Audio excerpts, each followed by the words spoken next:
نحمده ونسلم على رسوله الكريم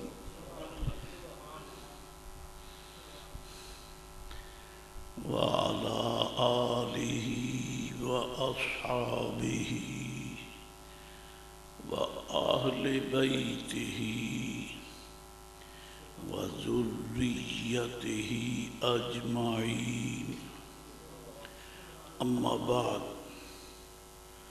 فأعوذ بالله من الشيطان الرجيم. بسم الله الرحمن الرحيم.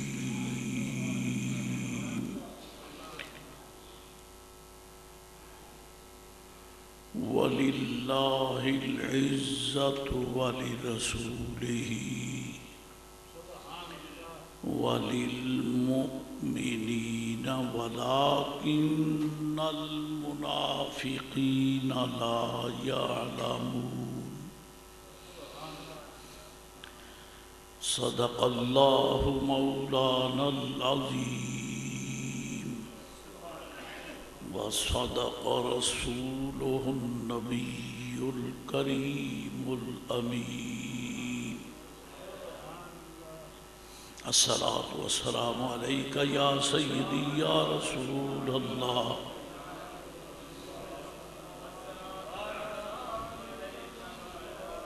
الصلاة والسلام عليك وعلى آلك وأصحابك يا حبيب الله. الصلاة والسلام عليك وعلى آلك وأصحابك يا رحمة للعالمين.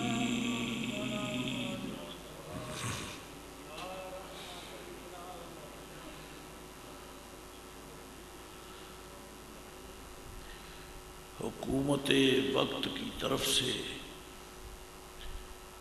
جب کسی بھی اہلکار کو اس کی اچھی کارکردگی ظاہر ہوتی ہے تو اسے انعامات سے نوازا جاتا ہے، اسے تمغہ ملتا ہے، اسے نشان خدمت ملتا ہے، اور وہ اپنے محکمے کے دیگر اہلکاروں کے مقابلہ میں زیادہ محترم ہوتا ہے۔ فوج میں اور بھی آفیسر ہیں، لیکن جن کی کارکردگی کسی معیار پر پہنچی تو ان کو یوم پاکستان میں تمغے ملتے ہیں، نشان ملتے ہیں، حالانکہ پہلے ان کو فوج کے ریکارڈ میں تو ان کا نام ہوگا، عوامی سطح پر تو انہیں کوئی نہیں جانتا، لیکن ان کی اچھی کارکردگی کی وجہ سے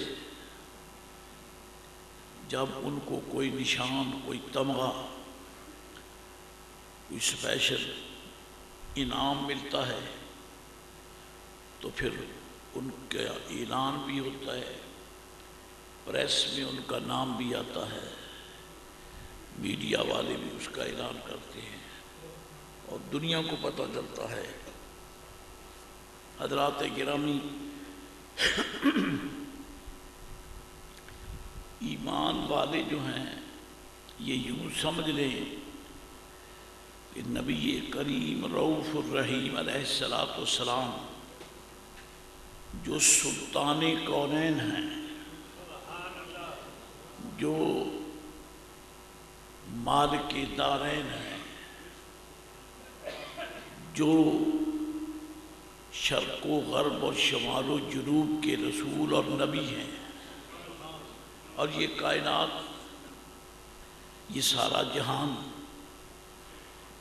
اس پر نبی رحمت علیہ السلام کی حکومت ہے، وہ سید الخلق علی الاطلاق ہے، بغیر کسی مزاحمت کے آپ سید ہیں، سردار ہیں، اور باقی ساری کائنات ان کی رعایا ہے۔ تو اب جتنے بھی ایمان والے ہیں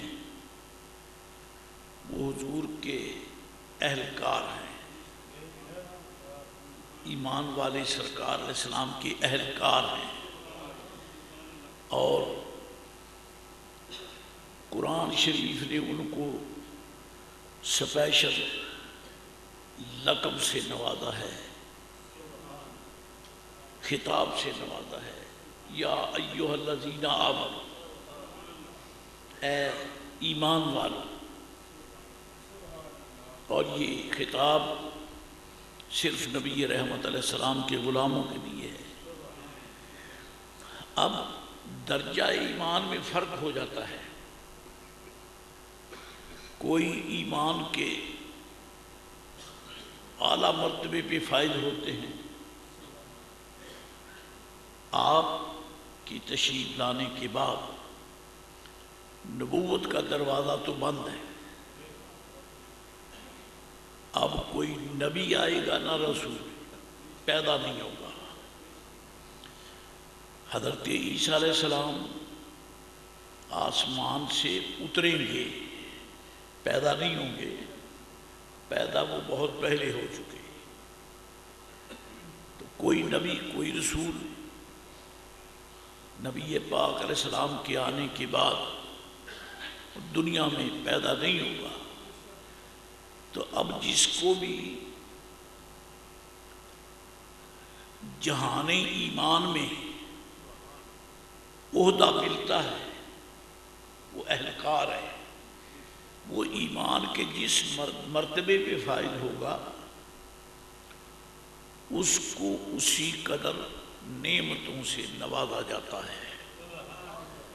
چنانچہ ہم دیکھتے ہیں کہ اللہ تعالیٰ کے بعض بندے ایسے ہیں کہ وہ دعا نہ بھی کریں،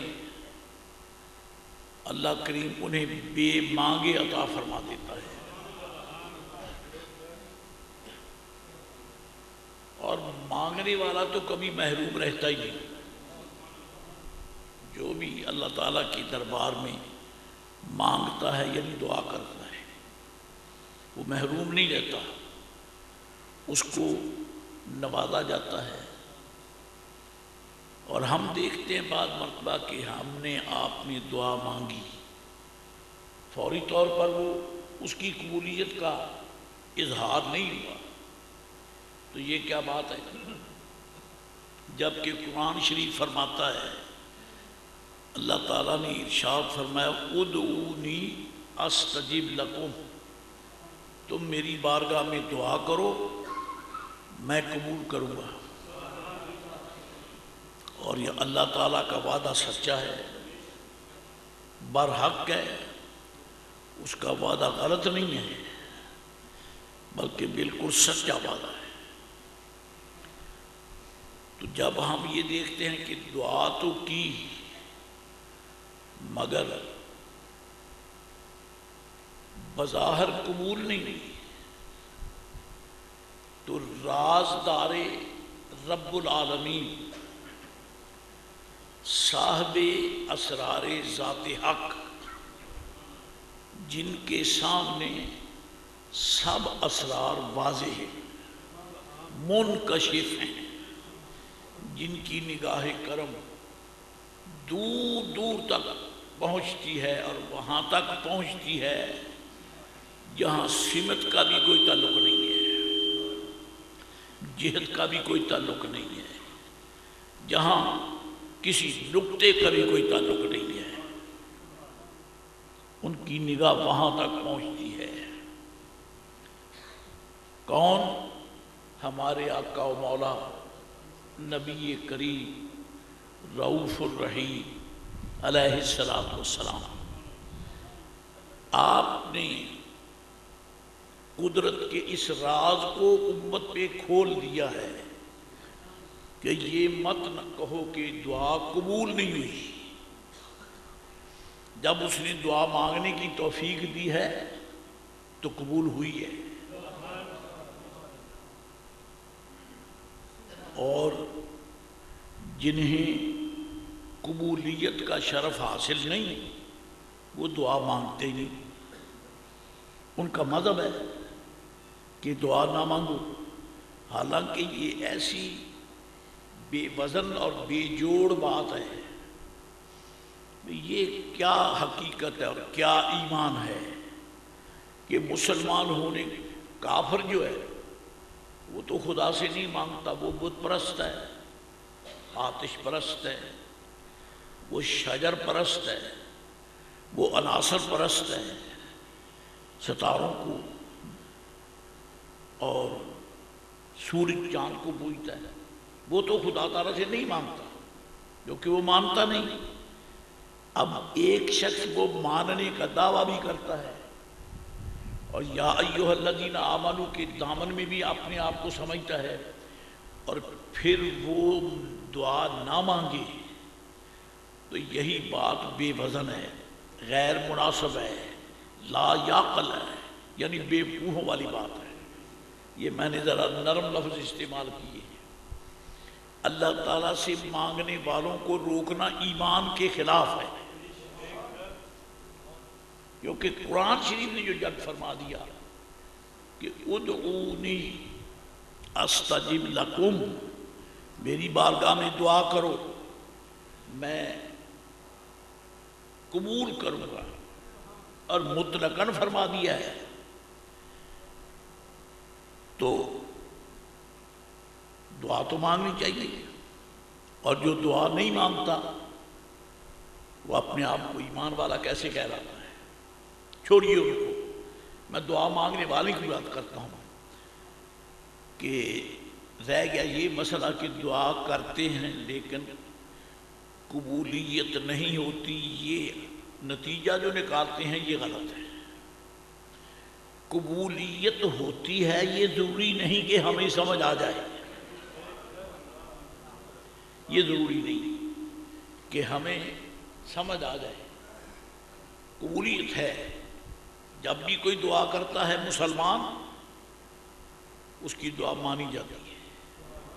بلکہ قرآن شریف نے تو ایک اور مسئلہ بھی ارشاد فرمایا ہے کہ سب سے بڑا بے ایمان شیطان ہے، جو کافر بناتا ہے، وہ کافر گر ہے، وہ مضل ہے، وہ ضال بھی ہے، مضل بھی ہے، خود بھی گمراہ ہے اور مخلوق کو گمراہ کرتا بھی ہے، خود بھی کافر ہے، کانا من الکافرین، اور دوسروں کو بھی کفر کی طرف لے جاتا ہے۔ قرآن شریف نے تو یہ بھی بتا دیا کہ شیطان نے رب سے دعا مانگی تو اس نے وہ بھی قبول کر لی۔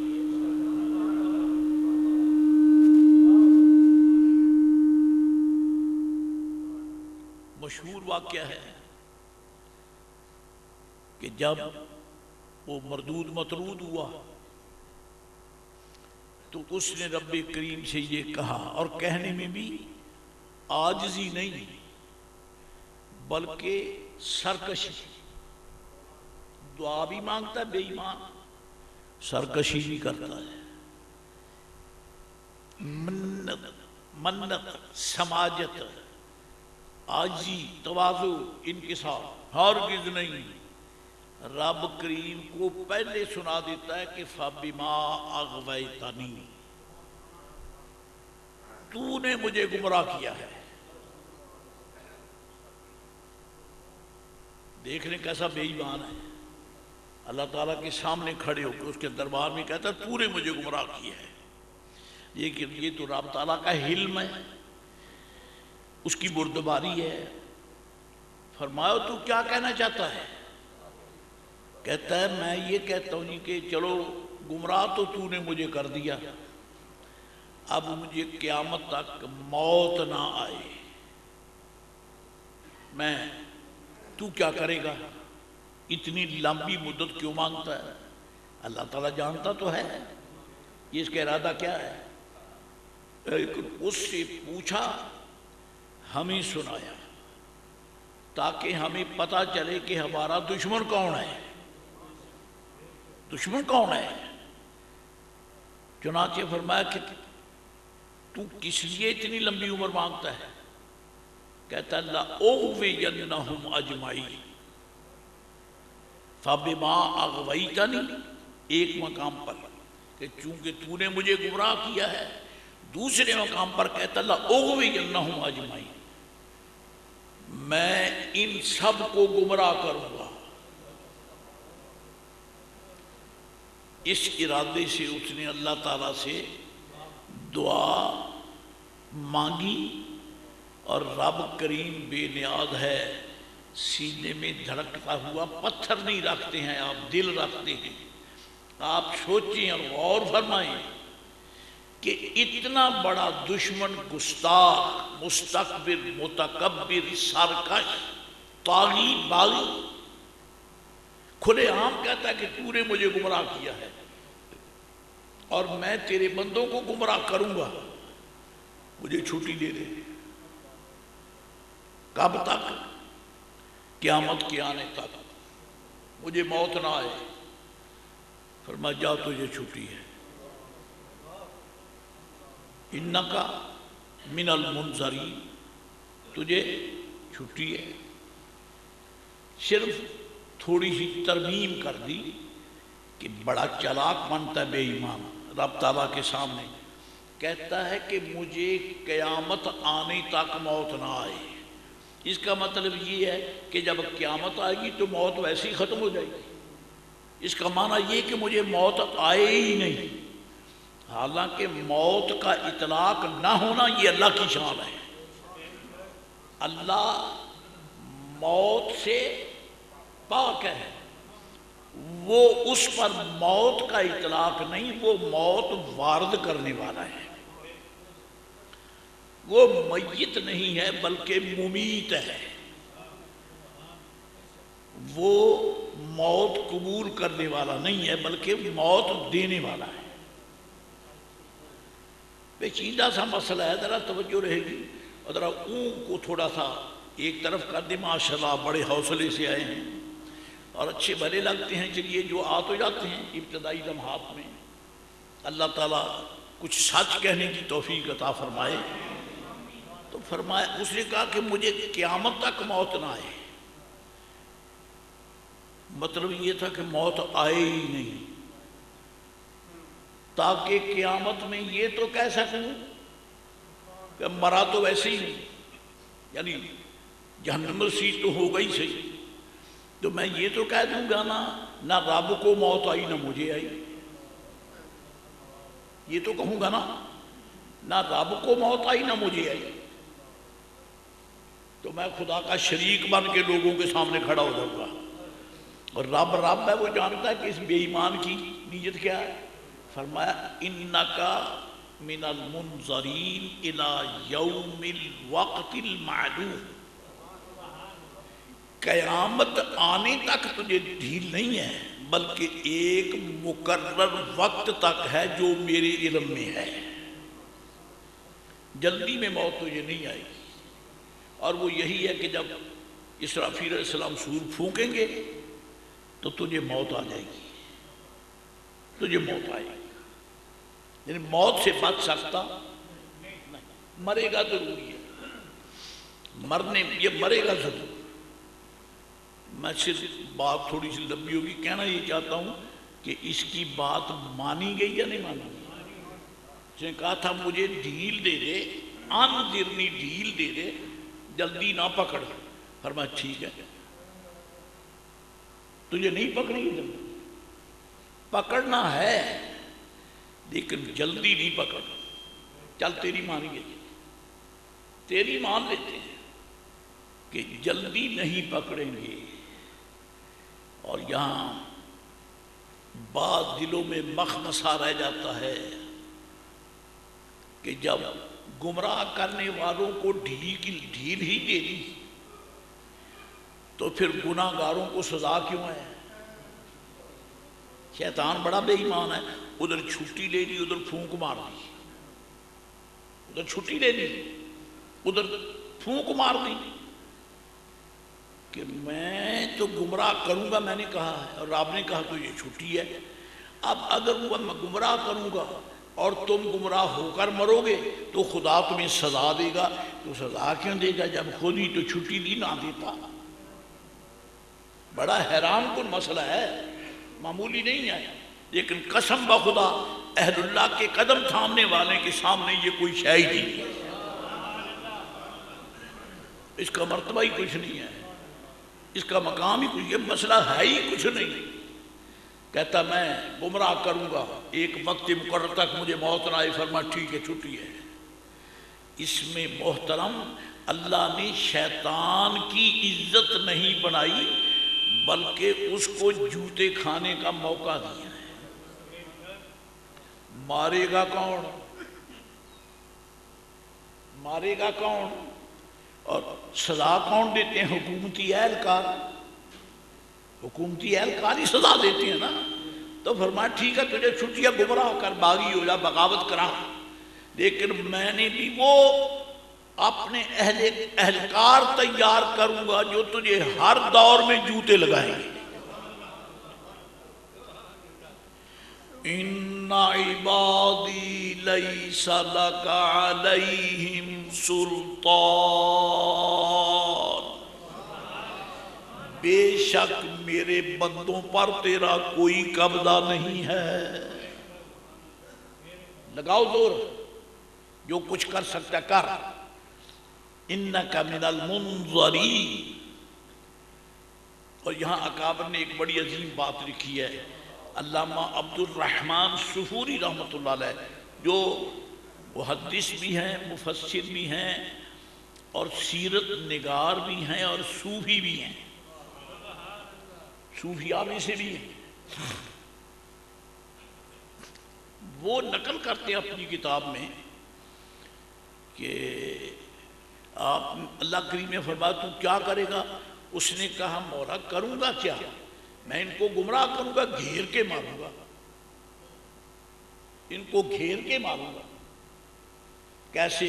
لآتینہم من بین ایدیہم، میں ان کے آگے سے آؤں گا، ومن خلفہم، اور پیچھے سے آؤں گا، وعن ایمانہم، ان کے دائیں سے آؤں گا، وعن شمائلہم، ان کے بائیں سے آؤں گا، ولا تجد اکثرہم شاکرین،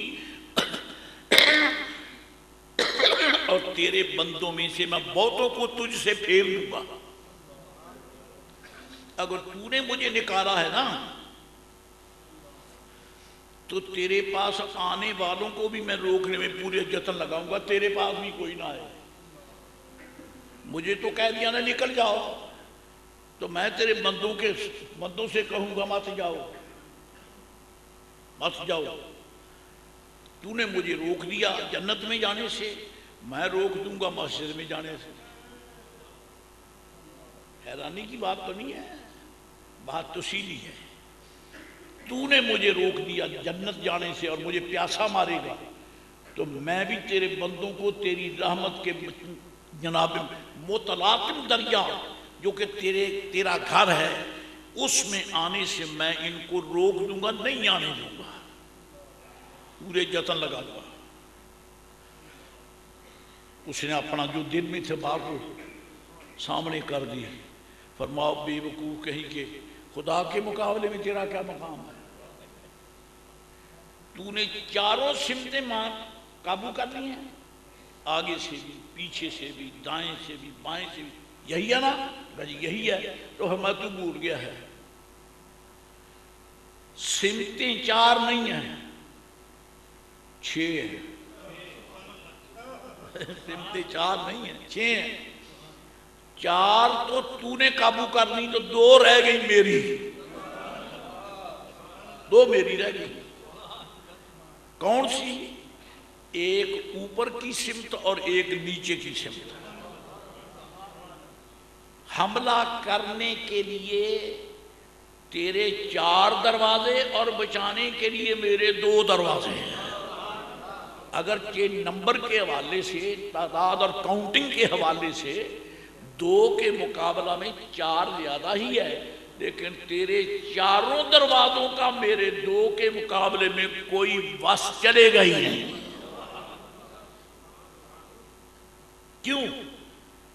تو اوپر سے نیچے سے دائیں، ہاں تو دائیں سے بائیں سے آگے سے پیچھے سے شیطان بن کے آئے گا، شتونگڑے تیرے آئیں گے اور وہ تجھے گھیر گھیر کے میرے بندوں کو مجبور کریں گے گناہی کی طرف۔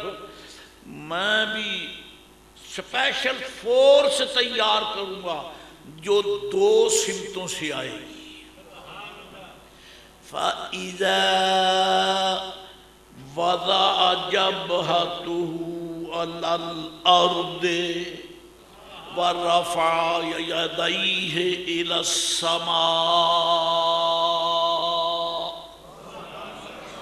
جب میرا بندہ میرے سامنے میرے دربار میں زمین پر سر رکھ دے گا، وَضَعَ جَبْهَتَهُ، جب میرا بندہ میرے سامنے میرے دربار میں میرے گھر میں اپنے گھر میں مصلی عبادت پر جب سر زمین پہ رکھ دے گا، جب فارغ ہوگا تو ہاتھ اٹھا کر آسمان کی طرف دعا مانگے گا۔ دیکھیے جب آپ سجدہ کرتے ہیں تو آپ کے چہرے کے 2 عضو زمین پہ لگتے ہیں، چہرے کے، ایک ناک اور دوسری پیشانی۔ آپ کا ایک معمول ہے، آپ کا ایک معمول ہے، اور وہ معمول ایسا ہے کہ اس کی آپ قدر کرتے ہیں۔ کوئی کتنا بڑا بھی غلط کار یا آپ کا نافرمان اگر کچھ توبہ کے لیے آ جائے تو پنجابی میں کیا کہتے ہو؟ کڈ نک نال لکیراں، کڈ نک نال لکیراں۔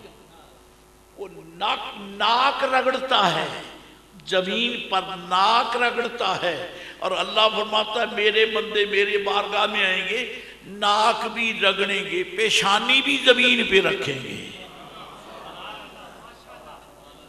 پیشانی بھی زمین پہ رکھیں گے، ناک بھی زمین پہ رکھیں گے۔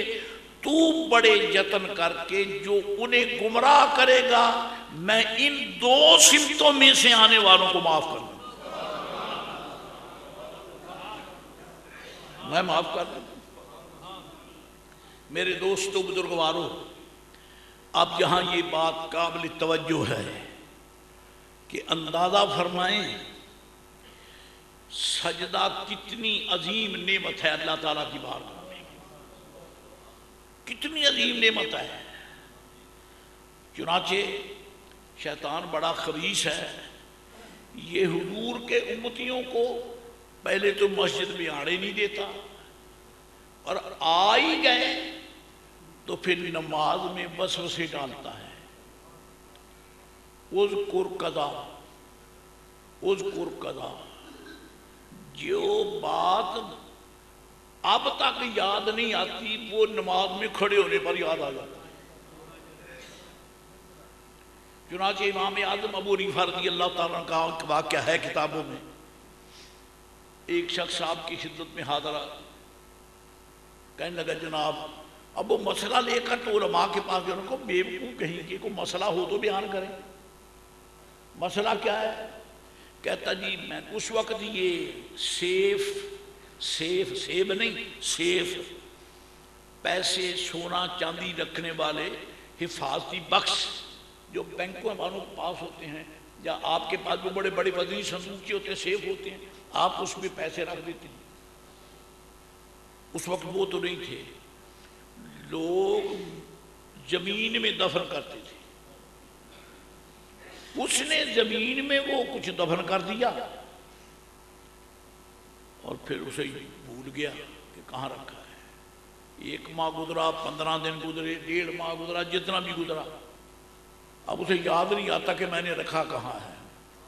اب مولوی صاحبان سے مسئلہ جناب میں ایک مسئلہ پوچھنے آیا، کیا مسئلہ ہے؟ کہتا جی وہ میں مال رکھ کر دبا کر مٹی میں بھول گیا ہوں، اب مجھے کوئی مسئلہ، پاگل کہیں کی کوئی مسئلہ ہے؟ یہ تو کوئی مسئلہ نہیں ہے، یہ تو تیری اپنی حماقت ہے، کسی کو دے دیتا کہ سنبھال لے، پھر ضرورت ہوتی تو دے دیتا، اب چھپا بھی دیا، مٹی اپنے ہاتھوں سے کہتا جی مجھے مسئلہ ہے، اب مسئلہ نہیں ہے۔ قسمت اس کی بھلی کہ دور امام اعظم کا تھا، امام اعظم کا دور ہے رضی اللہ تعالی۔ دین کی سمجھ خدا کا عظیم انعام ہے، اور یہ دربار رسول علیہ السلام کا سب سے بڑا انعام ہے،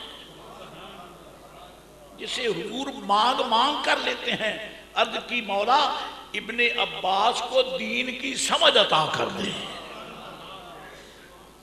اللہم علمہ تأویل الکتاب وفقہہ فی الدین۔ یا اللہ اس کو ایک تو قرآن شریف کا مفہوم سمجھا دے، دوسرا دین کی سمجھ دے دے۔ پتہ چلا کہ صرف قرآن شریف پڑھنے سے دین کی حقیقتیں واضح نہیں ہوتی جب تک کہ رب تعالیٰ توفیق نہ دے، شرح صدر نہ عطا کرے، اس میں اللہ والوں کا وسیلہ لینا ضروری ہوتا ہے۔ تو میں عرض کروں کہ امام اعظم رضی اللہ تعالیٰ کے لوگوں نے کہا کہ بھئی امام صاحب کے پاس دنیا آتی ہے، مسائل بے شمار ہوتے ہیں، اور ان کے دروازے سے خالی کوئی نہیں جاتا، آپ اس کا جواب ایسا بدنی عطا کرتے ہیں کہ بالکل حقیقت کھل جاتی ہے۔ اللہ اکبر، یہ ایک مستقل باب ہے، موفق ابن احمد نے الخیرات الحسان میں خوب باب باندھا ہے، کبھی ذکر چلا تو انشاءاللہ وہ بھی اس کی بھی کچھ تبرک حاصل کریں گے۔ اور اسی طرح تمجید الصحیفہ میں امام جلال الدین سیوطی رحمۃ اللہ علیہ انہوں نے بھی کچھ مثالیں عطا فرمائی ہیں، اس کے علاوہ بھی ملا علی قاری رحمۃ اللہ علیہ اور دیگر اکابرین نے خوب تبصرے کیے ہیں۔ امام صاحب کے پاس آ گئے، کہنے لگا جناب مسئلہ ہے۔ فرمایا کیا مسئلہ ہے؟ پیسے گم گئے، پتہ نہیں کہاں رکھ بیٹھا، قربان۔ اور میرے آقا کے سامنے مسئلے آتے ہی رہتے تھے، اور دراصل سرکار اپنی بصیرت کے مقدس جلووں سے اپنے آنے والے غلاموں کے دلوں کو چمکا دیتے تھے۔ سرکار کی بارگاہ میں ایسے مسئلے آتے ہیں۔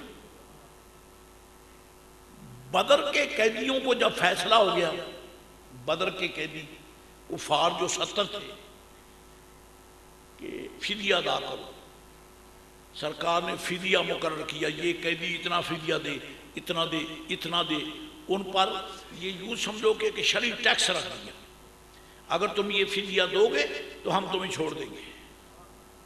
70 کافر فدیہ دے کر ایک کام 69، ایک کام 70 یعنی 69، وہ تو فدیہ دیتے رہے، اور بات آ گئی حضور کے چاچا جی پر، حضرت عباس ابھی انہوں نے ایمان کا اظہار نہیں فرمایا تھا۔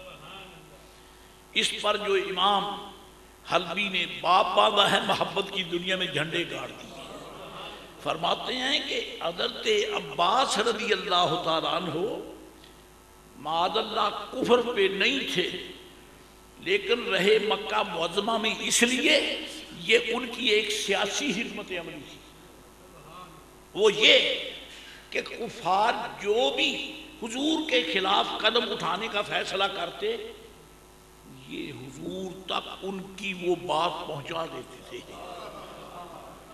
اب اگر ان میں نہیں رہتے تو ظاہر ہے کہ بات کچھ اور ہو جاتی، لہذا آپ بھی پکڑے گئے، کیونکہ گئے کافروں کی طرف سے تھے۔ حضور نے فرمایا چچا جان سے آپ بھی فدیہ ادا کریں، فدیہ۔ انہوں نے کہا چاچے کے پاس فدیہ کہاں سے آیا؟ میں بوڑھا بھی ہوں، غریب بھی ہوں، اور اندر والا یہ کہتا تھا تو چپ کر جا، تیرے ابن الاخ تو ہیں ہی، بھتیجا تو ہے نا آپ کو، مہربانی ہو جائے گی بس بیٹھ جاؤ نہ دو. ابھی تک یہ مسئلہ سمجھ نہیں آیا کہ محبوب کے دین اسلام میں کسی کی رعایت نہیں ہوتی. آپ نے فرمایا کہ تم فدیہ کے بغیر چارہ نہیں. دیکھو انہوں نے سب نے دیا ہے, آپ کیوں نہیں دیتے؟ کہتا ہے چچا کے پاس ہے ہی نہیں, آپ کے چچا کے پاس کچھ ہے ہی نہیں. آپ نے فرمایا میں تمہیں حکم دیتا ہوں, بچ نہیں سکو گے, تمہیں دینا پڑے گا. اب بابا جب زیادہ ہی یعنی فرش ہی مان گیا کہ اب میں نہیں دیتا, تو میرے آقا نے مسکرا کے فرمایا چچا جب بدر کے لیے چلے تھے تو میری چچی کو کیا کہہ کے آئے تھے؟ کیا کہہ کے آئے تھے؟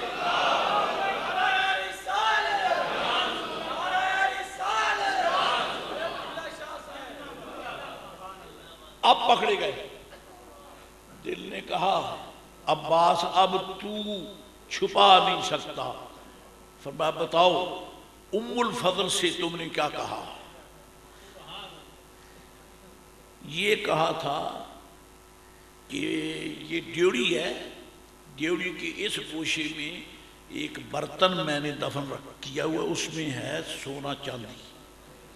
اگر تو میں بچ کے آ گیا تو پھر میں اپنے بیٹوں میں جیسے چاہوں گا تقسیم کر دوں گا, اور اگر میں وہاں کام آ گیا تو پھر یہ یاد رکھنا اس مقام پہ میں نے دفن کیا ہے.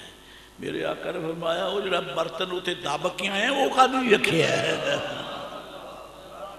وہ کسی لیے رکھا ہے. کہاں مکہ شریف ہے, کہاں مدینہ علی, اور پھر بدر کبریٰ ہے. قربان رسول اللہ علیہ السلام کی نگاہ کرم پر جو وہاں جلوہ گر ہو کر کائنات کا مشاہدہ کرتے ہیں. اس وقت حضرت عباس کو کھلے عام دلیل مل گئی تو برملا کہا حضور دل مطمئن ہے کہ آپ اللہ کے رسول ہیں. یہ مسئلہ یا میری بیوی کو معلوم یا مجھے معلوم تھا, تیسرے کانوں کان خبر نہیں ہے, وہ بھی آ گیا. اور یہ بصیرت رب نے اولیاء اللہ کو بھی عطا فرمائی. امام صاحب رضی اللہ تعالیٰ کے پاس جناب میرے پیسے نہیں ملتے, گم گئے ہیں جی, پتہ نہیں میں نے کہاں رکھے. حضرت جی کو فرمایا بندہ خدا کو مسئلہ ہو تو بیان کریں. کہتا نہیں جی کچھ آپ کے دروازے سے کوئی سائل خالی نہیں جاتا.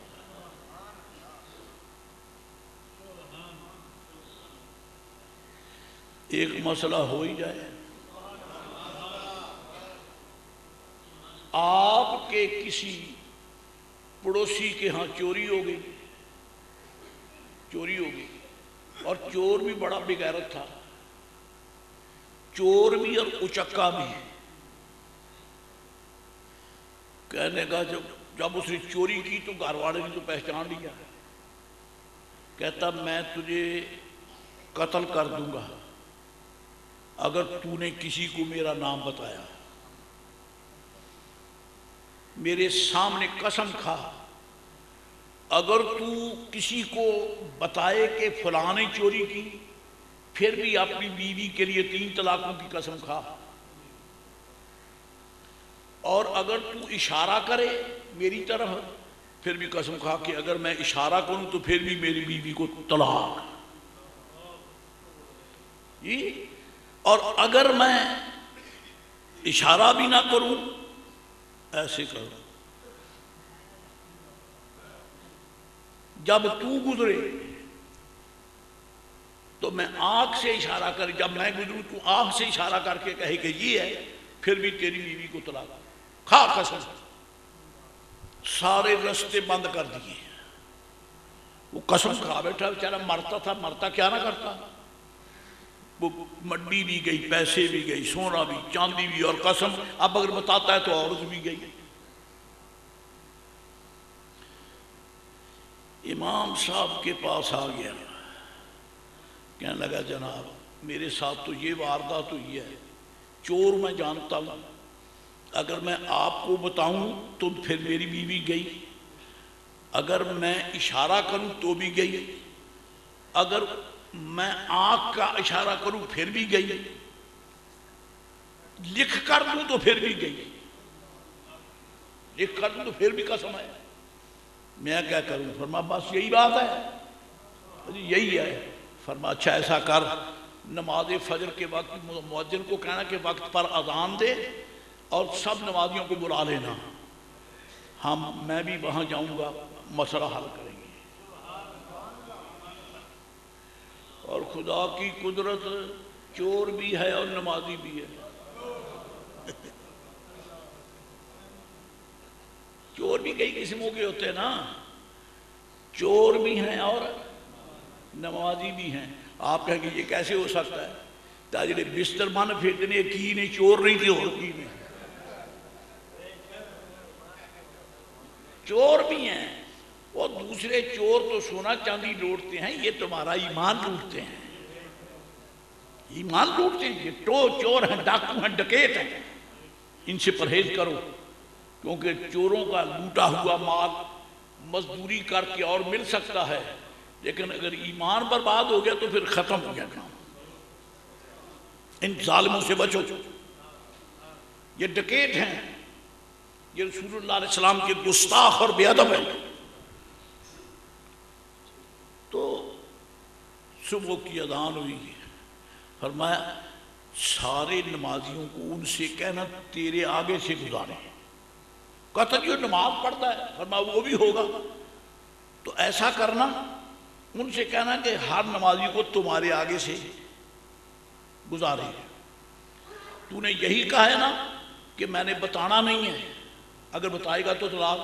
فرمایا جب وہ اصل آدمی آئے گا نا، دوسرے آئے جو جاتے رہیں، جب اصل آئے گا، تو نے کہا تھا کہ منہ سے بھی نہیں بولوں گا، اشارہ بھی نہیں کروں گا، لکھ کر بھی نہیں دوں گا، باقیوں کے متعلق کہہ دینا نہیں نہیں نہیں، اور جب اصل آئے تو بولنا ہی نہیں۔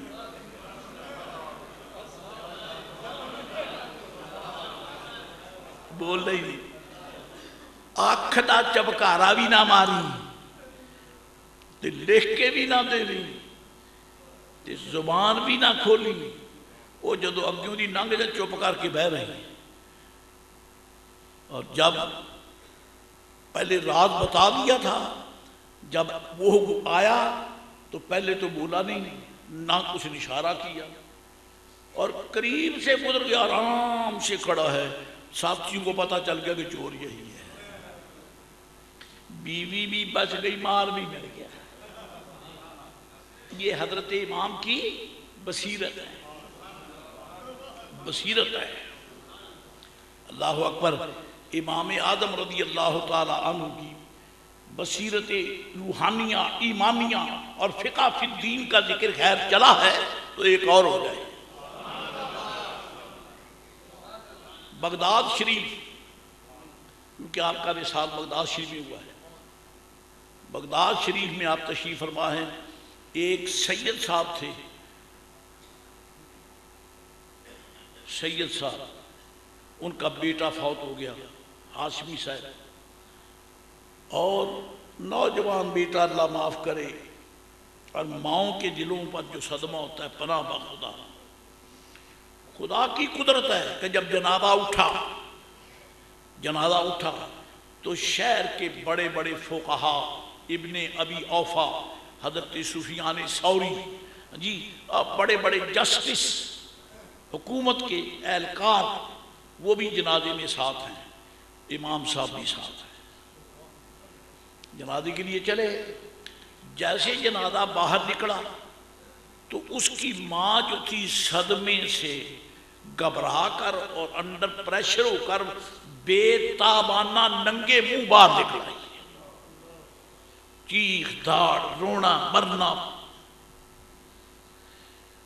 شوہر نے کہا کہ اگر تو آگے بڑھی تو تجھے 3 طلاق۔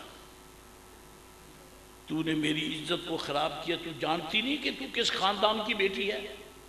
تو سادات کی اولاد ہے، تو بنو ہاشم کی بیٹی ہے، اور بے پردہ باہر نکل آئی۔ آگے نہیں بڑھ، پیچھے چلی جا، اگر آگے آئے گی تو تجھے 3 طلاق۔ وہ بولی کہ اگر میں جنازہ پڑھے بغیر جاؤں جنازہ پڑھے بغیر جاؤں تو میری ساری اولاد میری ساری جائیداد مجھ پہ حرام ہے۔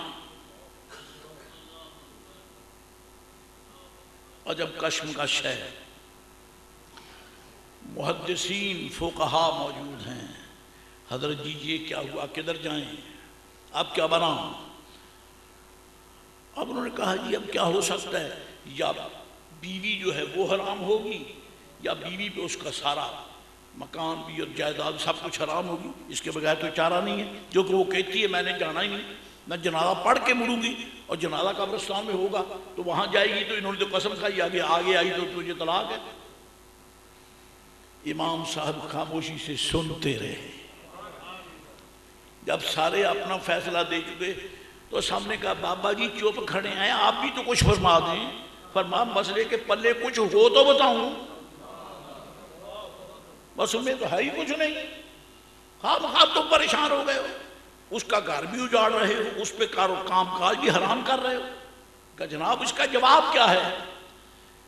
سید صاحب سے فرمایا، میت کے بیٹے باپ سے فرمایا صفی سیدھی کرو، صفی سیدھی کرو۔ ان سے فرمایا سید صاحب آپ آگے ہیں، نماز جنازہ پڑھائیں بچے کی، اور وہ جہاں کھڑی تھی آگے قدم نہ اٹھائے، وہیں کھڑی کھڑی پیچھے پڑھ لے، نہیں پڑھ لے، آگے بھی نہ جائے، ہلے بھی نہیں، جہاں کھڑی ہے، جہاں اس نے قسم اٹھائی ہے وہاں کھڑے ہو کر آپ کے پیچھے۔ آپ نے یہی کہا تھا نا کہ اگر تو اس کا جنازہ پڑھنے کے لیے آگے آئے گی تو تجھ پہ حرام ہے، تو آپ آگے تو یعنی یہیں کھڑے ہو کے پڑھا دیں، اس کو ہلنے کا موقع نہیں ملے گا، لہذا وہ پیچھے کھڑے ہو کر اس نے نماز جنازہ پڑھ لی۔ فرمایا اللہ کی بندی سیدہ دی جاؤ، آپ اپنے گھر جاؤ، حکم الہی ہے، حکم الہی ہے، گھر بھی بچ گیا، عزت بھی بچ گئی۔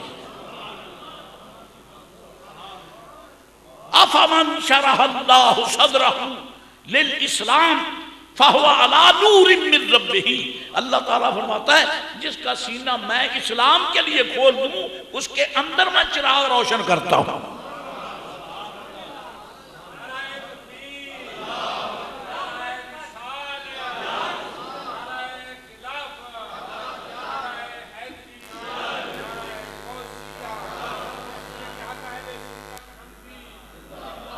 والی بغداد، غوث پاک، محبوب سبحانی، شاہباز لامکانی، قندیل نورانی، حضرت الشیخ السید عبد القادر جیلانی رضی اللہ تعالیٰ عنہ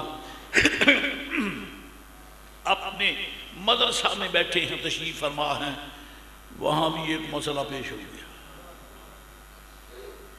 وہاں بھی مسئلہ پیش ہو گیا۔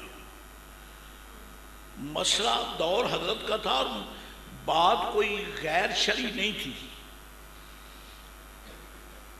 گھر والے نے اپنی اہلیہ سے کہا کہ میں ذکر فکر کرنے والے تھے، رات کی تنہائیوں میں بیٹھ کر قرآن شریف پڑھتے، استغفار کرتے، درود شریف پڑھتے یا جو وظیفہ پڑھتے، تو اللہ تعالیٰ رحم کرے گھر والیوں کو کبھی کبھی ایسا ہوتا ہے یہ فضول تانا بھی دے دیتی ہے۔ اس کی گھر والی نے اس کو تانا دیا، بڑا آیا صوفی، میں نمازی ہوں، پرہیزگار ہوں، میں یہ نیکیاں کرتا ہوں۔ اور تو نیکیاں کرتا ہے تو یہ نیکیاں کرنے والے ہزاریں اور بھی ہیں، تو کون سا ایسا بڑا نیک آ گیا؟ کچھ اس کا انداز ایسا کٹنگ تھا اور گستاخی پہ مبنی تھا کہ اس بزرگ نے فرمایا اگر میں ایسی عبادت نہ کروں کہ جب میں وہ عبادت کروں تو دنیا میں میرے سوا وہ عبادت کوئی کر بھی نہ رہا ہو، اگر ایسی عبادت نہ کروں تو تجھے چلا۔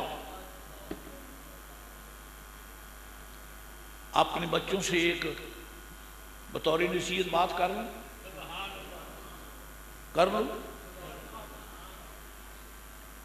جوش میں آ کر، غضب میں آ کر اپنے ہوش کو خراب نہ کیا کرو، اپنے غصے کو کسی اور مقام پہ نکالو، بیوی کی طلاق تک جلدی میں نہ پہنچ جایا کرو، اور اگر پہنچتے ہو تو پھر مرد بنو، پھر روتے کیوں پھرتے ہو؟ پھر روتے کیوں؟ پھر کہتا جی مار گیا جی مولوی صاحب گھر اجڑتا ہے، 2 گھر اجڑتے ہیں، خاندان جڑتا ہے۔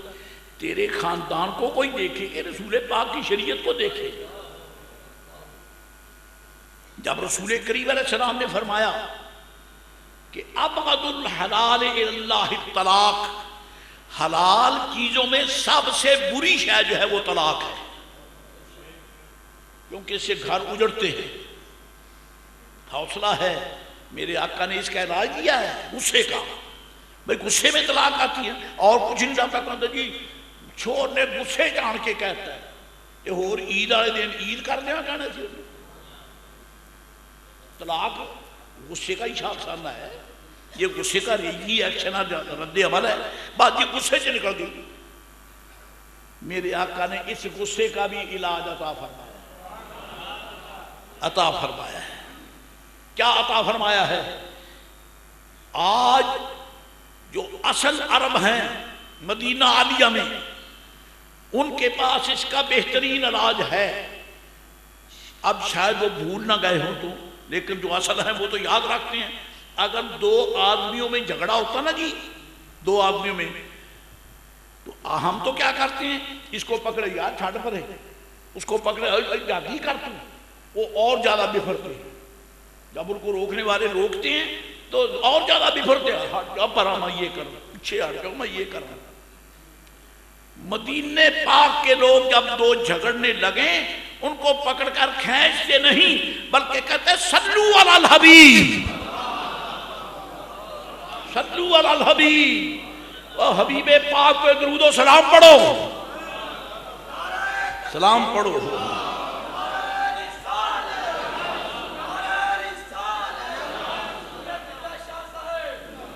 میرے بیٹو یہ مسئلہ یہ نسخہ یاد رکھو، یہ مدینے والوں کا دیا نسخہ ہے۔ اگر خدا نہ کرے گھر میں کوئی اختلاف ہو ہی جائے تو جلدی میں درود شریف شروع کر دو، الصلاۃ والسلام علیکہ یا رسول اللہ، اور آپ کی اہلیہ بھی شروع کر دے۔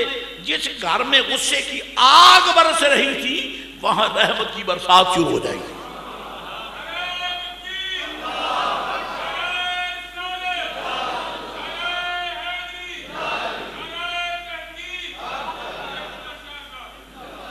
صلو علی الحبیب۔ اور یہ 74 کی بات ہے، خدایا ای کرم پارے دیگر کن۔ مدینہ عالیہ میں حاضری کے وقت فقیر رہتا تھا بنگلہ رباط میں، دربار معلیٰ سے قریب ہی تھا، اب تو جگہیں صاف ہو گئی ہیں۔ ادھر سے جب حرم شریف کی طرف آتے نا مدینہ عالیہ، ہم باب جبریل سے داخل ہوتے تھے یا پھر باب مجیدی سے، تو وہاں راستے میں حکومت کی یہ جو ہوتے ہیں نا میونسپلٹی والے، ان کی ایک ریڑھی تھی، ریڑھی جس پہ وہ سامان ڈھویا کرتے تھے، تو راستے میں کھڑی ہوتی تھی۔ یقین مانیے اپنی کیفیت یہ ہے کہ کبھی چپ کر کے بھی آ رہے ہوتے ہیں، جیسے ہی اس پر نظر پڑتی تو اس پہ لکھا ہوا تھا صلو علی الحبیب، تو ہم اسی طرح ہم درود شریف شروع کر دیتے ہیں، صلو علی الحبیب، اس پہ لکھا، پہلے یاد ہی نہیں ہے۔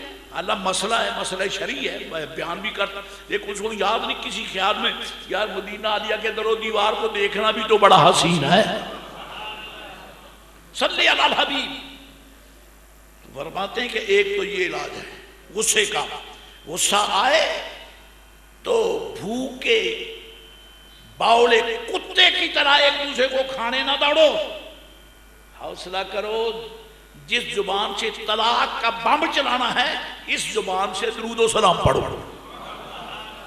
انشاءاللہ آپ پڑھو گے حالت بدل جائے گی، آپ کی بیوی سنے گی تو حالت بدل جائے گی۔ اسی لیے تو ہم یا نبی سلام علیکہ پڑھتے ہیں، الصلاۃ والسلام علیکہ یا رسول اللہ پڑھتے ہیں۔ اب بندہ بندہ رہ گیا، درود و سلام پڑھ، رب کا غضب اس کی رحمت سے بدل جاتا ہے۔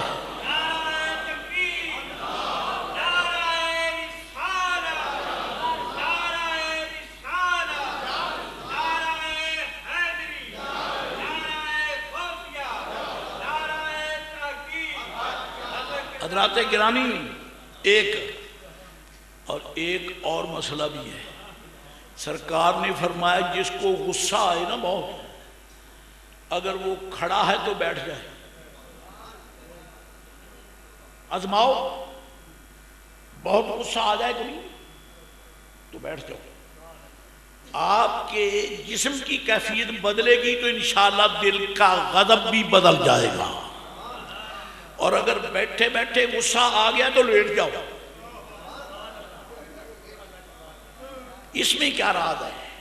اس میں کیا صوفیاء نے حد کر دی ہے، پتہ لیٹ جاؤ، کیوں لیٹ جاؤ، کس لیے لیٹ جاؤ؟ فرمایا یہ مٹی کیا ہے؟ یہ تمہاری ماں ہے، ہم اس مٹی سے پیدا ہوئے ہیں۔ جب بندہ مٹی کے اوپر لیٹ جائے نا، یوں سمجھو ماں کی گود میں آ گیا ہے، ماں کی گود میں آ گیا۔ جی اگر کھڑے ہو غصہ آ گیا بیٹھ جاؤ، بدلے گا۔ اگر بیٹھے ہو غصہ آ گیا لیٹ جاؤ، اگر لیٹے لیٹے غصہ آئے تو اٹھ کے چلے جاؤ، حیت بدل دو، حیت بدل دو۔ اس کے تتبع میں یہ فقیر اگر عرض کرے تو قابل توجہ ہے۔ اس سلسلے میں فقیر یہ عرض کرتا ہے، اس کو تھوڑی سی یوں ترمیم، معاذ اللہ حضور کے حکم میں فقیر ترمیم نہیں کر سکتا، معاذ اللہ ثم معاذ اللہ، معاذ اللہ، کہاں مورے بے مایا، کہاں عرش کریم، میری کیا مجال ترمیم کروں؟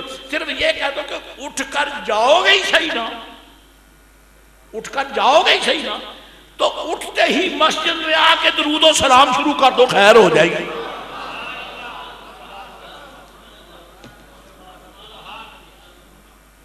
اس کے ساتھ اور بھی بنا لو تو یہ بھی کر لو، کرنے کے کام ہے۔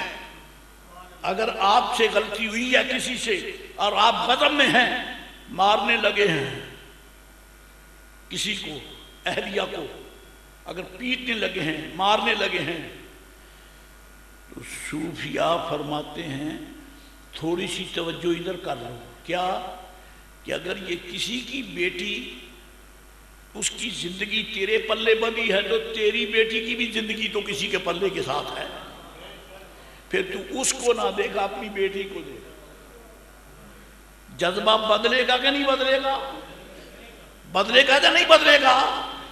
اس پہ ہاتھ اٹھاتا ہے تو پہلے اپنی بچی کی چہرے کو دیکھ لے تصور میں، تو تجھے وہ معصوم چہرہ اپنی بچی کا جب نظر آئے گا انشاءاللہ تیرے دل میں رحم آ جائے گا۔ اس سے بھی مستداد ایک اور علاج ہے۔ آج ہم نے بھی ایمانی حکمت کی دکان کھولی ہے۔ مولانا روم فرماتے چند خانوی حکمتیں یونانیاں، حکمت ایمانیاں را ہم بکاں، اور فرمایا یونانی حکمت یعنی یمنی حکمت چلاتے چلاتے عرصہ گزر گیا، اب ایمانی حکمت بھی چلا۔ گھر کا غضب محبت میں کیسے بدلے، یہ اختلاف کا مقام اتفاق میں کیسے آ جائے۔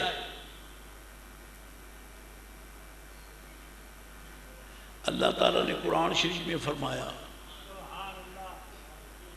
وَأَخَذْتُمْ، تم نے میثاقاً غلیظا، ایک دوسرے کے ساتھ پکا وعدہ کیا ہے۔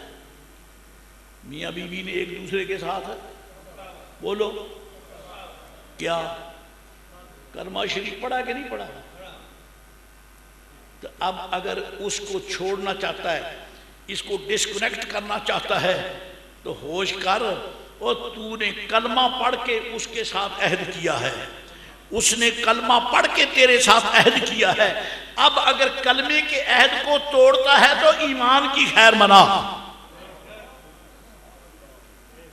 ایمان کی خیر منا۔ اور اس پر مستداد ایک اور علاج ہے۔ کان رسول اللہ صلی اللہ علیہ وسلم کثیرا ما یتبسم، سرکار کی عادت کریمہ یہ تھی کہ اکثر کوئی غلام سامنے آتا تو حضور اس کو دیکھ کر مسکراتے۔ یہ تو حد ہو گئی، حضور اس کو دیکھ کر مسکراتے۔ لونڈی اپنی لونڈی، غلام کوئی خاتون صحابیہ رضی اللہ تعالی عنہا جی، یا اپنے امہات المومنین میں سے کوئی، یا کوئی غلام، کوئی بھی آ جائے، کوئی نمازی، کوئی صحابی جب میرے آقا ہوتے بیٹھے ہوتے آ جائے، یتبسم، حضور اسے دیکھ کر مسکرا۔ ذرا یہ عادت اپنا کے دیکھو، ذرا یہ عادت اپنا کے دیکھو، کسی مسلمان کو دیکھ کر مسکرانا حضور کی سنت ہے، کسی چوڑے کو نہیں، کسی یہودی کو نہیں، سکھ ہندو کو نہیں، مسلمان کو۔ ذرا وضاحت کر دوں، کروں وضاحت، سنی کو، سنی کو، یا رسول اللہ والوں کو، یا رسول اللہ والوں کو، غوث پاک کے مریدوں کو، فرید پاک کے منتوں کو، حاجی شیر کے نیاز مندوں کو، سنی کو دیکھ کر مسکراؤ، اور گھر میں جاؤ تو اہلیہ کو دیکھ کر مسکراؤ، اہلیہ تمہیں دیکھ کر مسکرائے، اگر طلاق تک موقع آ جائے تو میرا گریبان پکڑ لو۔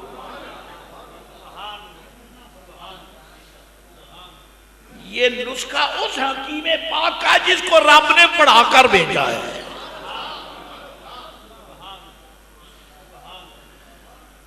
مسکرانا سیکھو، کوہ آتش شام پھٹنے وقت آ جائے ایسے نہ بنو۔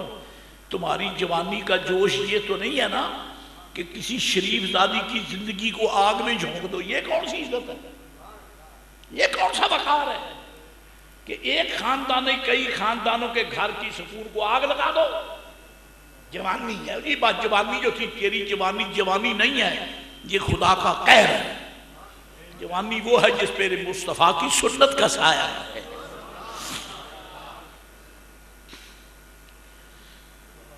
جی امام صاحب کی خدمت میں وہ شخص آ گیا، سرکار میں نے مال دبا رکھا تھا، مجھے ملتا نہیں، یہی مسئلہ تھا۔ امام صاحب فرماتے ہیں جو میں کہوں وہ کرنا پڑے گا، پیسے آنے پیچھے لگ کے کیڑا نہ کرے گا جی، فرمایا جو میں کہوں گا تجھے کرنا پڑے گا۔ اللہ کرے ایسا وقت نہ آئے، اگر آپ کوئی شہر رکھ کر بھول جائیں تو یہ نسخہ آپ کو بھی بتا دوں۔ ہاں جی سوچ میں پڑ گئے کہ آج تو یہ بات پر ہی پوچھ رہا ہے کہ کرو گے کہ نہیں کرو گے۔ نہیں، اگر آپ یہ نسخہ نہیں اپنائیں گے تو میں یہ بتاتا ہی نہیں۔ اپنے پاس کوئی ایسے 2 نمبر نسخے نہیں ہیں۔ اگر کوئی شہر رکھ کر بھول گیا وہ، اس نے کہا جناب اب ملتی نہیں، پیسے خاصے ہیں، وہی میری زندگی کی کمائی ہے۔ فرمایا ایسا کرو جب لوگ سو جائیں مسجد شریف میں وضو کر کے چلے جاؤ، 100 نفل پڑھو صبح کی اذان تک۔ پترا ہون پھنسے ہیں تو میرے کا بابیاں نال نہیں، مینوں تیرے نال غرض ہے، آپ تا کھائی ہڈائی بیٹھے ہیں۔ 100 نفل پڑھو، فرمایا جاؤ 100 نفل پڑھو۔ پہلے تو بدکا بولو جی بادشاہ ایک میرا نقصان ہو گیا، دوجا میں ساری رات مسیتے،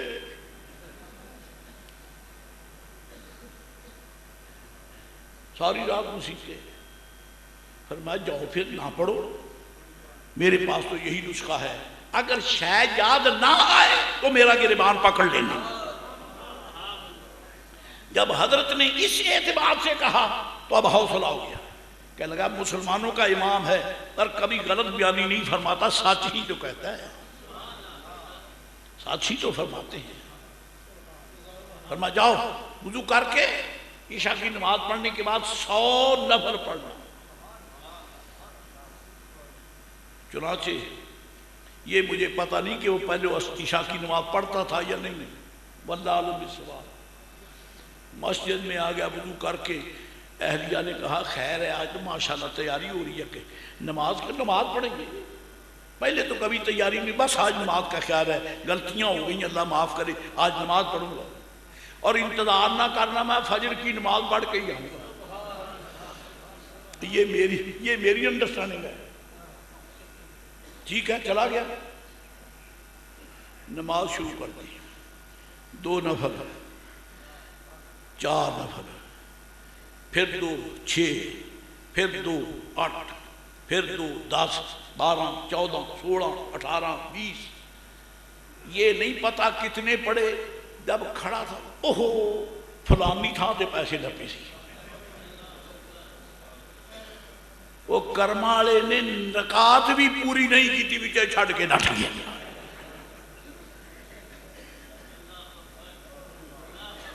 بچے چھڑ کے نٹ گیا.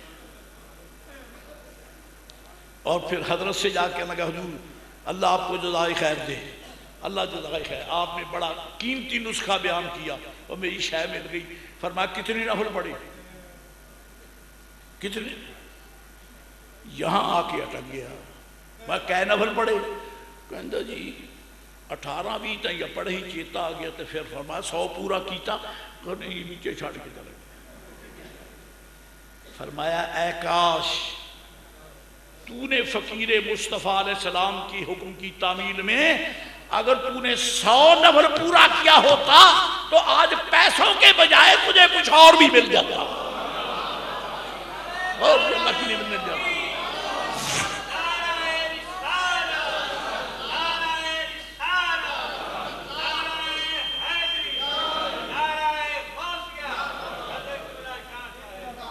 پیسوں کی بجائے آج تجھے اللہ تعالیٰ کی بارگاہ وہ قرب نصیب ہوتا. اللہ اکبر. سیدنا امام امیر المومنین عمر فاروق اعظم رضی اللہ تعالیٰ عنہ کہنے کے لیے تو بھی کتاب لے کے آیا تھا, ابھی ادھر تو وہاں تک پہنچا ہی نہیں. چلو نہ پہنچے تو پھر تو یہیں رہے نا. حضرت عمر فاروق اعظم رضی اللہ تعالیٰ عنہ نے اعلان فرمایا کہ مجھے اس منصب کے لیے کوئی چاہیے جن کو میں مقرر کروں. آپ تو ٹینڈر نوٹس جاری کرتے ہیں نا. امیر المومنین نے اعلان فرمایا کہ اس منصب کے لیے مجھے ایک اللہ کا بندہ چاہیے, ایک شریف نوجوان, اچھے خاندان کا, صحابہ اچھے ہی تھے سارے. آ گیا, عرض کی حضور میں اپنے آپ کو پیش کرتا ہوں. فرمایا میں انٹرویو لوں گا, اگر تو کامیاب ہو گیا تو پھر تجھے بھرتی کر لیں گے. حضور بالکل میں حاضر. انٹرویو. فرمایا سورۃ بقرہ سنا.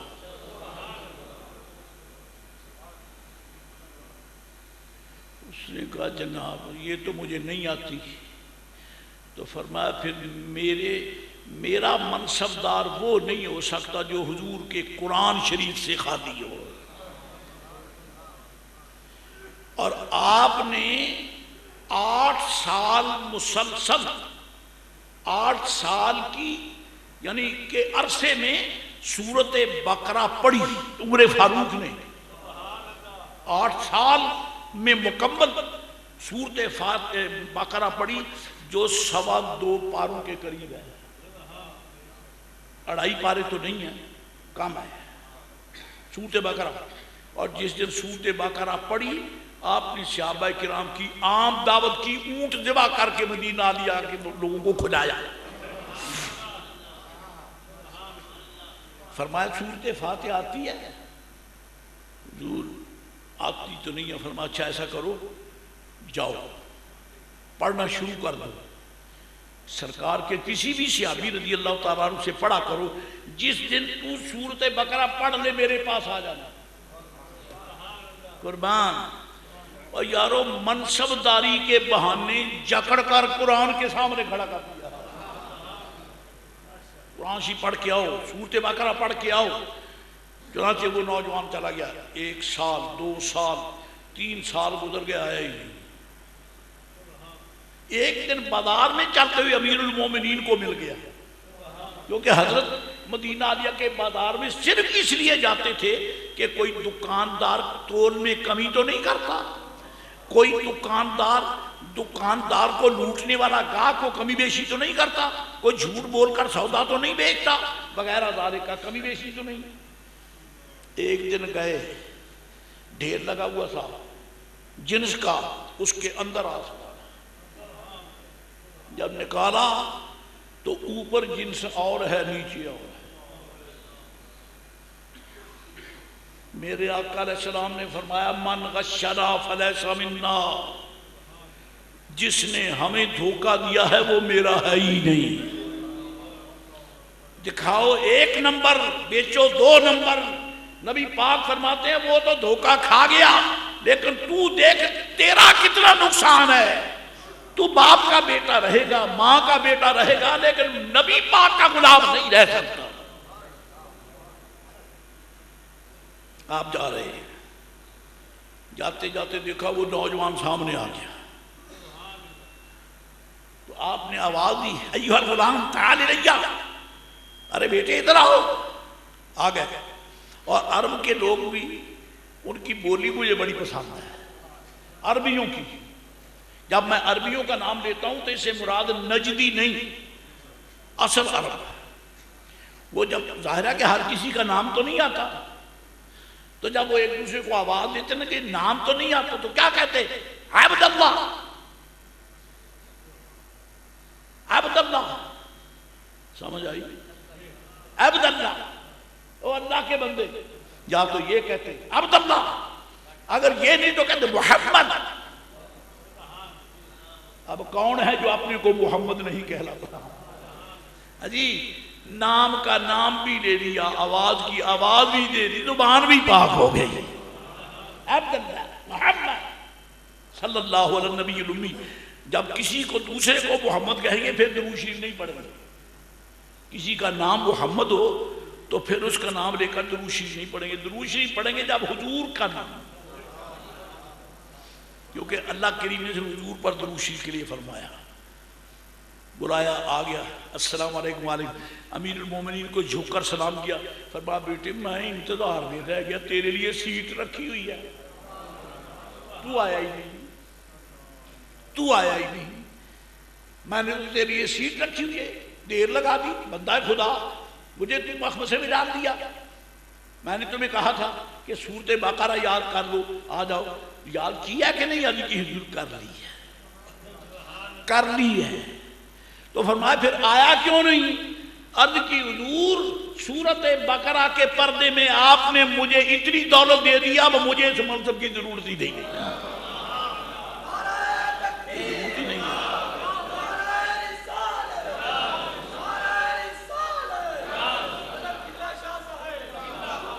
کیونکہ اس کی پہلی آیت جو ہے اللہ تعالیٰ فرماتا ہے الف لام میم ذالک الکتاب لا ریب فیہ ھدی للمتقین۔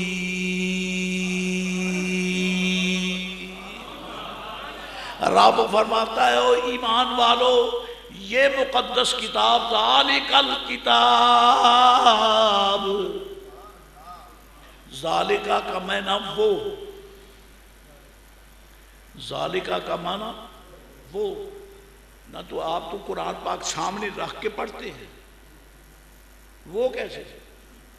وہ کتاب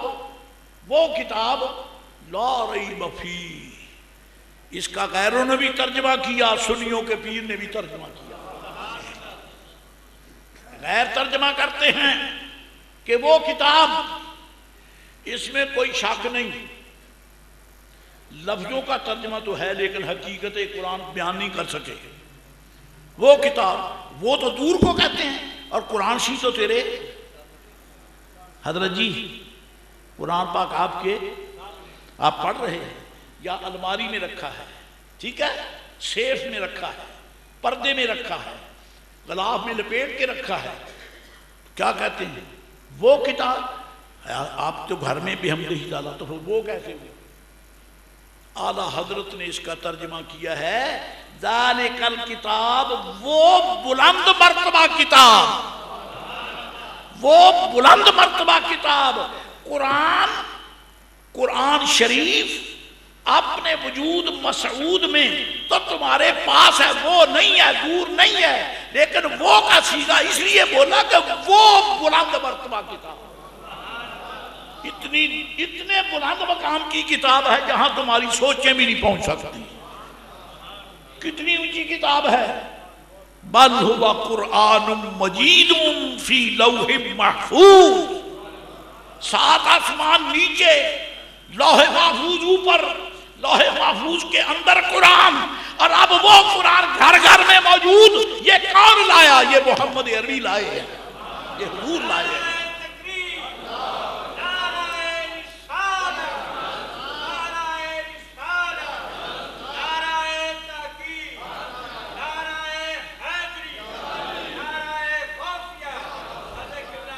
وہ لوگ شرم کریں جو یہ کہتے ہیں نبی کچھ نہیں دے سکتا. ظالموں، قرآن تو دے دیا ہے، قرآن تو دے دیا ہے. اب بتاؤ قرآن شریف کے بعد کوئی اونچی نعمت ہے کوئی؟ ذالک الکتاب لا ریب فیہ، اس میں کوئی شک. یہ بھی ترجمہ غلط ہے، یہ بھی ترجمہ غلط ہے. اس میں کوئی شک نہیں. یا کوئی شک نہیں کا تو مطلب یہ ہے کہ شک کہیں کسی نے کی نہیں. میں نے تو سارا کمرہ گھوم پھیر کے دیکھا، مجھے تو کوئی بھی مٹھائی نظر نہیں آئی. تو وہاں تو تھی نہیں. اور ایک یہ ہے کہ میں نے کمرہ ڈھونڈا، وہاں کوئی مٹھائی کی گنجائش اور نہیں ہے. اتنا بھرا ہوا ہے کہ گنجائش نہیں. کفار کے سینے شک سے بھرے ہوئے ہیں، قرآن نور سے بھرا ہوا ہے. ظالموں، اس میں شک کی تو گنجائش ہی نہیں، نور ہی نور ہے. قرآن نور ہی نور ہے. وہ بلند مرتبہ کتاب جو جس میں جو شک کی جگہ نہیں ہے. شک کی جگہ یہ نہیں کہ شک نہیں، شک کرنے والے بیڑا گر کرتے ہیں اپنا. شک کی جگہ نہیں ہے. مسجد شریف کا سین گندگی کی جگہ نہیں ہے. صحیح ہے؟ مسجد شریف کا سین شک گندگی کی جگہ نہیں ہے. اور وہ بوتل جو شہد سے بھری ہے وہ تلخی کی جگہ نہیں ہے. اس میں کوئی تلخی نہیں ہے، تلخی کی جگہ نہیں ہے. لیکن کئی ایسے بیمار ہیں ان کا منہ کڑوا ہوتا ہے، وہ شاید پی نہیں سکتے. تو کیا کہیں گے؟ بھائی شربت میں تلخی نہیں ہے، تلخی تیرے منہ میں ہے. قرآن میں شک نہیں ہے، شک تمہارے اپنے گندے دلوں میں ہے. قرآن میں شک کی جگہ ہی نہیں ہے. پھر کیا ہے؟ ہدی للمتقین، قرآن متقی پرہیزگاروں کے لیے ہدایت دینے والا ہے. فرمایا بیٹے پھر تو آیا ہی نہیں. ابھی کی سرکار آپ نے خود تو مجھے پڑھایا ہے ہدی للمتقین کہ قرآن پرہیزگاروں کو ہدایت کا مطلب یہ تھا سیدھی راہ. بابا جی پہلے مجھ پر میرا وزن، میری اہلیہ کا وزن، بڑی مشکل سے میں یہ حق پورا کر سکتا ہوں. اور جب مجھے آپ اس منصب پہ بٹھائیں گے تو امت کا بوجھ میرے کندھوں پہ آ جائے گا. میں کیسے اٹھا سکوں گا؟ حضرت جی میں نے اس لیے آیا ہی نہیں. متقی بنو، وہ متقی بنو جو قرآن بناتا ہے. تو پھر آ کے بوجھ اٹھاؤ. رونے لگے عمر، یہ نوجوان کتنا خدا کا ڈر رکھتا ہے، اس نے قرآن پڑھ کر دل میں کتنا خوف خدا جمع کر لیا. وَلِلَّهِ الْعِزَّةُ وَلِرَسُولِهِ. بارگاہ غوثیت میں تو ابھی سلام باقی ہے، لیکن اب چونکہ وقت ہو چکا، چلتے چلتے وہ بات رہ گئی وہ پوری ہو جائے. اس نے کہا اگر ایسی میں عبادت نہ کروں، اپنی بیوی سے کہنے لگا کہ جب میں وہ عبادت کروں گا دنیا میں کوئی نہیں کر رہا ہوگا، میں ایسی کروں گا. انہوں نے کہا کہ ایسی کہہ رہا ہے، ایسی عبادت تو کیسے کرے گا؟ نفل پڑھے گا تو نفل پڑھنے والا تجھ سے زیادہ، سچ بولے گا تو سچ بولنے والے تجھ سے زیادہ، کیونکہ میں نے تیری زبان سے جھوٹ کا بھی تجربہ کیا ہے.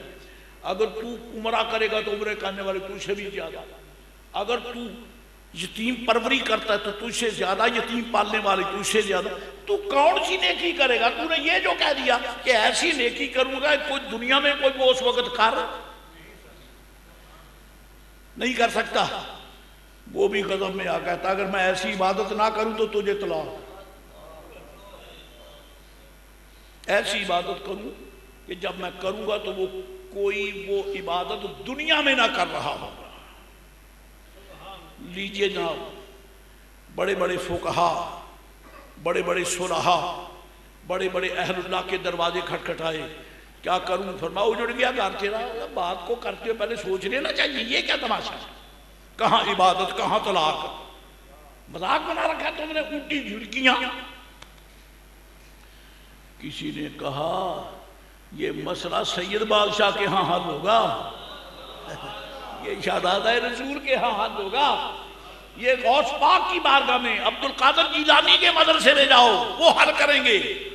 بیچارہ پاؤں ایسے جیسے چکیاں باندھ رکھی اٹھتے نہیں ہیں، گرتا پڑتا پہنچ گیا مدرسہ نظامیہ غوث پاک کے مدرسے میں بغداد شریف، سلام کر کے کہنے لگا جناب خدا را مجھے ایک مسئلہ بتائیں۔ فرمایا کون سا مسئلہ ہے؟ مسئلہ کہہ دیا کہ میں ایسی عبادت نہ کروں جو جب میں کر رہا ہوں گا تو دنیا میں کوئی وہ نہیں کر رہا ہوگا، اگر ایسی نہ کروں تو میری عورت کو طلاق۔ فرمایا پھر اب کیا کہتا ہے؟ عبادت بھی کر لوں گھر بھی بچ جائے، عبادت بھی وہ کروں جو کسی اس وقت کوئی دنیا میں۔ اچھا ادھر آؤ، مکہ شریف چلے جاؤ، مکہ شریف وہ جو چابی بردار ہے نا اس سے کہنا کہ مکہ شریف کا مطاف جو ہے نا جہاں طواف ہوتا ہے یہ فارغ کر دے، تو اکیلا ہی طواف کرے، اکیلا ہی طواف کرے، اور خدا کا گھر بھی تو ایک ہی ہے نا، اور تو اکیلا ہی طواف کرے گا تیری قسم بھی پوری ہوگی گھر بھی بچ جائے گا۔ یہ شرح صدر ہے۔